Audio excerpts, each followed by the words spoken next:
کے صحابہ کے دشمن ہو، تمہارا یہ بارواں بھی تمہاری طرح مصطفیٰ کے صحابہ کا دشمن ہے، ایسے امام سے ہمارا کروڑ دفعہ برات کا اعلان ہے۔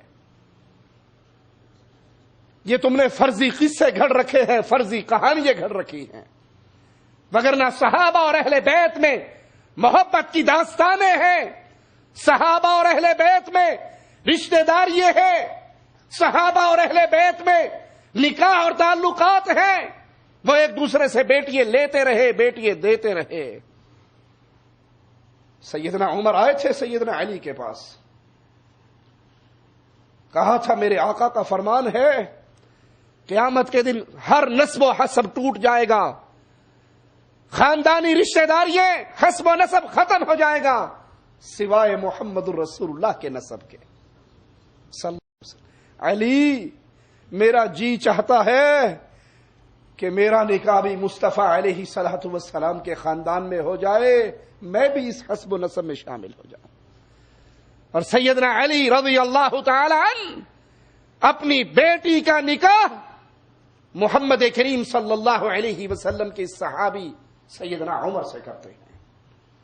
یہ تمہاری کہانی ہے، یہ تمہارا جھوٹ ہے، یہ تمہارے مولویوں کی لکھی ہوئی حکایتیں ہیں جس کا سچائی سے دور کا بھی رشتہ نہیں ہے۔ صحابہ کرام اور اہل بیت تو آپس میں رشتہ داریاں کرنے والے، تعلق رکھنے والے، محبتیں کرنے والے۔ ملا باقر مجلسی اپنی کتاب حیات القلوب صفحہ 901 پر لکھتا ہے، نقل کفر نباشد، کہ جب ہمارا قائم آل محمد 12واں امام مہدی ظاہر ہوگا، نعوذ باللہ ثم نعوذ باللہ، وہ عائشہ کو زندہ کرے گا اور پھر اس پہ حد جاری کرے گا۔ تمہارے ایسے گندے عقیدے پر رب کی کروڑ لعنتیں برسے۔ محمد کریم صلی اللہ علیہ وسلم کی عزت، میرے نبی علیہ الصلوۃ والسلام کی زوجہ محترمہ، مومنوں کی ماں، جس کے بارے میں سوال کرنے والے نے کیا تھا آقا کائنات میں سب سے زیادہ پیار کس سے کرتے ہو؟ کہا عائشہ سے کرتا ہوں۔ کہا مردوں میں کس سے کرتے ہو؟ کہا عائشہ کے بابا سے کرتا ہوں۔ تم اس کے بارے میں اپنی گندی زبان کو دراز کرتے ہو۔ ایسے اعمال کرنے والے شخص کو اللہ کی قسم اہل ایمان کا یہ ادنا سا بیٹا مسلمان تسلیم نہیں کرتا۔ وقت کا امام تو بڑی دور کی بات ہے۔ جس طرح رافضی خود اللہ کے دشمن ہے، رسول اللہ کے دشمن ہے، اہل بیت کے دشمن ہے، ازواج رسول کے دشمن ہے، اصحاب مصطفیٰ کے دشمن ہے، انہوں نے سمجھا کہ وہ جو آخری آنے والا ہے وہ بھی ہمارے ہی مذہب پہ چلنے والا ہوگا۔ نہیں، امام مہدی جس کی تعریف مصطفیٰ علیہ صلاۃ والسلام کی احادیث بیان کرتی ہے، وہ عدل و انصاف کرنے والے، وہ اہل ایمان کی قیادت کرنے والے، وہ کفر اور شرک کو مٹا کر اس دھرتی پہ ظلم کو ختم کر کے اس دھرتی کی اصلاح کرنے والے ہوں گے۔ ہم تمہارے عقیدوں سے بھی برات کرتے ہیں اور تمہارے آنے والے کی ان کرتوتوں سے بھی برات کرتے ہیں، جس نے دنیا میں نہ ظاہر ہونا ہے نہ ہوگا۔ 260 ہجری کا چھپا ہوا آج تک نہیں نکلا تو قیامت تک نہیں نکلتا۔ وہ کہتے ہیں جی آپ کو نہیں پتا، معرفت دی گل ہے، وہ خوف کی وجہ سے چھپے تھے۔ اس وقت انہیں اپنی جان پر خوف تھا مخالفوں کا کہ کوئی اسے قتل نہ کر دے، اس لیے غار میں چھپ گئے۔ ہم کہتے ہیں عقل مندو ہوش کے ناخن لو، اب تو یہ خوف ختم ہو گیا، اب تو تمہارے پاس کئی ملک ہیں، وہ کسی میں آ کر پناہ لے لے، کوئی اس کو پناہ دینے کے لیے تیار نہیں۔ اب تو یہ بہانہ بھی ختم ہو گیا کہ وہ خوف کی وجہ سے چھپے تھے۔ انا للہ و انا الیہ راجعون۔ پھر سوال پیدا ہوتا ہے اگر وہ زندہ ہیں اپنی غار کے اندر تو سوچو وہ اتنے عرصے سے غار میں چھپے ہوئے کیوں ہیں؟ امت برباد ہو رہی ہے، امت ہلاک ہو رہی ہے، وہ باہر تشریف لا کے امت اسلامیہ کی باغ دوڑ کیوں نہیں سنبھالتے؟ اس وقت سے چھپے ہوئے ہیں۔ وہ کس وقت کا انتظار کر رہے؟ مسلمانوں سے ملک چھینے جا رہے، ارے اللہ کی کتاب کو جلایا جا رہا، اس موقع پر وہ باہر نہیں آئے، پھر یاد کر لو وہ قیامت تک باہر نہیں آئیں گے. یہ تمہاری من گھڑت قصے اور کہانیاں ہیں جو تم نے مال کھانے کے لیے امام صاحب کے نام پہ مشہور کر رکھی ہے.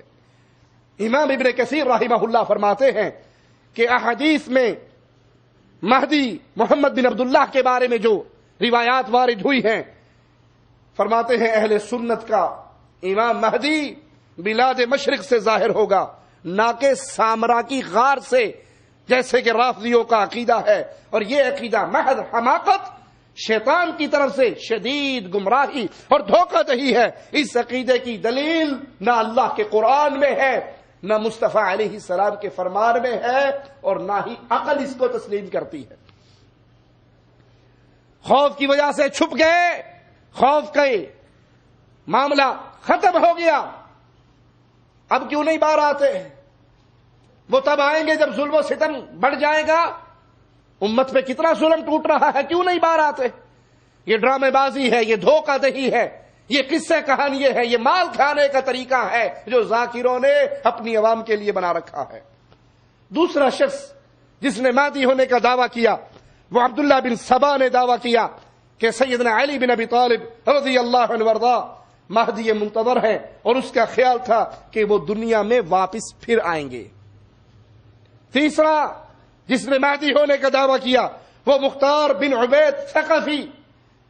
اس نے کہا کہ محمد بن حنفیہ جو 80 ہجری میں فوت ہوئے وہ مہدی منتظر تھے.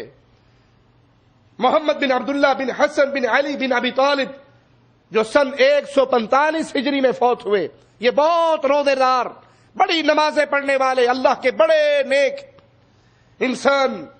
ان کے دور میں کچھ لوگ فتنے میں مبتلا ہو گئے اور سمجھنے لگے کہ یہی امام مہدی ہے. مہدیت کا دعویٰ کرنے والوں میں ایک نام عبید اللہ بن میمون کا بھی ہے. اس نے 325 ہجری میں وفات پائی. اس کا دادا یہودی تھا. عبید اللہ فرقہ کرامتہ کا بانی تھا جنہوں نے مسلمانوں کا قتل عام کیا اور سن 317 ہجری میں بیت اللہ سے حجر اسود کو چوری کر کے بھاگ گیا. یہ لوگ کفر و الحاد میں یہود و نصارہ سے 2 قدم آگے بڑھے ہوئے تھے. انہوں نے مصر و حجاز اور شام میں کنٹرول حاصل کیا، وہاں پہ اپنی حکومتیں قائم کی، اور غلط بیانی کرتے ہوئے جھوٹ کا چولا پہن کر اپنی نسبت سیدہ فاطمہ کی طرف کی اور اپنے آپ کو فاطمی مشہور کیا. انہوں نے اپنے عہد اقتدار میں جب حکومتیں سنبھال لی، شافعی مسلک سے تعلق رکھنے والے سارے قاضیوں کو معزول کر دیا، سارے قاضیوں کو ہٹا دیا. قبروں، مزاروں، درباروں، قبر پرستی کا چرچا کیا، اس کو عام کیا. اللہ کی عبادت سے لوگوں کی گردنوں کو ہٹا کر قبروں کی عبادت، درباروں کی عبادت، بزرگوں کی پوجا پہ لگا دیا.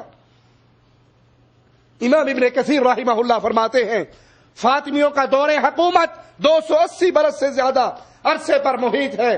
عبید اللہ نے مہدی ہونے کا دعویٰ کیا اور مہدیہ نامی ایک شہر کی بنیاد بھی اس نے رکھی. جن لوگوں نے مہدی ہونے کا دعویٰ کیا ان میں محمد بن عبداللہ بربری بھی ہے. یہ شخص سن 514 ہجری میں ظاہر ہوا. اس نے دعویٰ کیا کہ وہ حضرت علی کی نسل سے ہے، اس نے اپنا نسب حسن بن علی کے ساتھ جوڑ لیا. یہ ہیلے باز، دھوکے باز، فراڈیا انسان تھا. بہت دھوکہ دے کر لوگوں کو اپنے جال میں پھنسایا کرتا تھا. اور اس نے ایک ہیلا کیا کیا، لوگوں کو یہ تسلیم کروانے کے لیے کہ میں ہی امام مہدی ہوں، قبریں کھدوائی، کچھ لوگوں کو قبروں کے اندر لٹا دیا اور باقی لوگوں کو لے کر ان کی قبروں پہ آیا اور کہنے لگا قبر والوں تم میرے بارے میں کیا کہتے ہو. وہ جو اندر پہلے سے اپنے بندے لٹائے ہوئے تھے وہ کہنے لگے تو امام مہدی ہے، تو علی کی اولاد میں سے ہے، معصوم عن الخطا ہے. کہنے لگا ہون ٹھیک ہے، تسی تے مانتے کوئی نہیں، مردے منن ڈے میں، اب تو مان لو مجھے. مردوں نے مان لیا. اب اس کو پتا تھا کہ یہ بندے تو میں نے اپنے ڈالے ہوئے ہیں، یہ راز لیک آؤٹ بھی ہو سکتا ہے. اس نے وہی قبریں ان کے اوپر دھسا دی اور جو زندہ پیر صاحب اندر گئے ہوئے تھے وہیں پہ مر گئے. ساروں کی قبریں دھسا کے سب کو مار دیا. یہ ہیلے باز، دھوکہ اور فراڈیا، فراڈ کرنے والا، دھوکہ دینے والا انسان. مہدی ہونے کے دعوے داروں میں ایک شخص محمد احمد بن عبداللہ سوڈانی 1302 ہجری میں یہ فوت ہوا. اس نے بھی دعویٰ کیا کہ میں امام مہدی ہوں. یہ صوفی تھا. سوڈان پر اس نے غلبہ بھی اور کنٹرول بھی حاصل کیا. زہد و عبادت میں مشہور ہوا. اس نے 38 برس کی عمر میں مہدی ہونے کا اعلان کیا. اس کا عقیدہ تھا کہ جو شخص مجھے مہدی تسلیم نہیں کرتا وہ اللہ اور اس کے رسول کے ساتھ کفر کا ارتکاب کرتا ہے. مگر یہ بھی دیگر جھوٹے دعوے داروں کی طرح ایک جھوٹا دعوے دار تھا. اس کا نام تھا محمد بن احمد بن عبداللہ.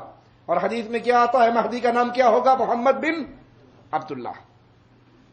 مہدیت کے دعوے داروں میں ایک شخص محمد بن عبداللہ قحطانی بھی تھا.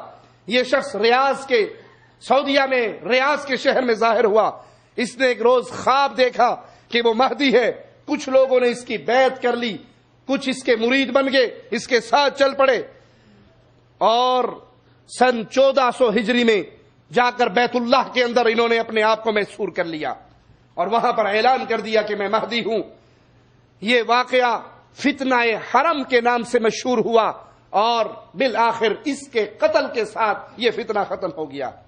مہدی ہونے کا ایک دعوے دار سید محمد جون پوری جو حیدرآباد انڈیا کے اندر اس کے ماننے والے, اس کی بہت بڑا سلسلہ اور جماعت وہاں پر ہے, وہ بھی کہتے ہیں کہ ہمارا یہ بھی امام مہدی ہے اور ہم اس کے ماننے والے اور اس کی جماعت چلانے والے.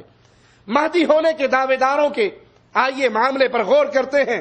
جب ہم یہ انکار کرتے ہیں کہ یہ جھوٹ بولتا ہے, یہ مہدی نہیں ہے, یہ مہدیت کے دعوے میں کذاب ہے, اس سے مراد ان احادیث کا انکار نہیں ہے جو مہدی کی صفات اور ان کی شان کے بارے میں آئی ہے, بلکہ یہاں پر کسی شخص کا تعین کرنا کہ یہی مہدی ہے جس کا ذکر احادیث میں آیا ہے. احادیث کو ہم مانتے ہیں, تسلیم کرتے ہیں, احادیث کا انکار نہیں کرتے, لیکن جن لوگوں نے اپنے آپ کو اس مقام پر فائز کرنا چاہا, جب ان کے معاملات کو دیکھتے ہیں, پڑھتے ہیں, تو وہ صفات کے برعکس ہے جو صفات احادیث میں آئی. احادیث سچی ہے, یہ دعویٰ کرنے والے جھوٹ بولتے ہیں. کیونکہ رسول اللہ صلی اللہ علیہ وسلم نے مہدی کے معاملے کو ہوا کے اندر نہیں چھوڑ دیا, بلکہ آپ نے اس کی امت کو نشانیاں بیان کی ہیں, تفصیلات بتائی ہیں. مہدی لوگوں کو اپنی ذات کی طرف دعوت نہیں دے گا, نہ ہی اپنی بیعت کے لیے لوگوں کو پکارے گا, بلکہ لوگ زبردستی اس کی بیعت کریں گے اور وہ اس کو ناپسند کرے گا.